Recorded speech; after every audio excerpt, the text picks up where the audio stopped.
ভোলা চরপেশন মহাসড়কের দুই সাইডে ময়লার স্তূপ দেখতে পাচ্ছেন। আমার পাশে একটি ময়লার ডাস্টবিন বানানো হয়েছে ভোলা চরপেশন মহাসড়কের পাশে।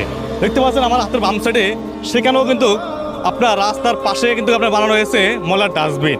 কী কারণে আপনার রাস্তার পাশে ময়লার ডাস্টবিন বানানো হয়েছে এই ভোলা চরপেশন মহাসড়কের পাশে, জানলে হয়তো আপনারাই অবাক হবেন। দেখতে পাচ্ছেন একটি বিশাল বড় একটি হসপিটাল করতেছে, কিন্তু এই হসপিটালের পাশে আপনার ডাস্টবিন বানানো হয়েছে।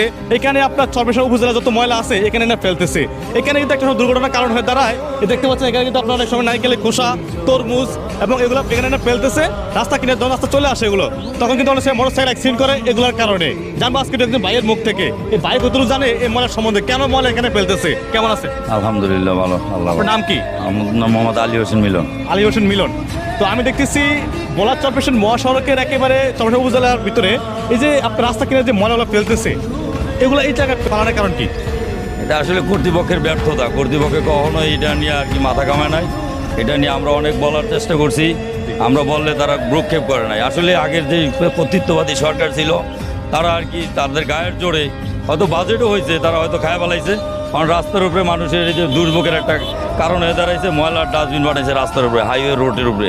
অনেক দূর দূরান্ত থেকে অনেক মানুষ পর্যটক আসে, আইসে এখানে ময়লার দুর্গন্ধ পাই, আমাদের কাছে অনেক নেগেটিভ কথা বলে যে এই এলাকাটার ভিতরে আসলে কি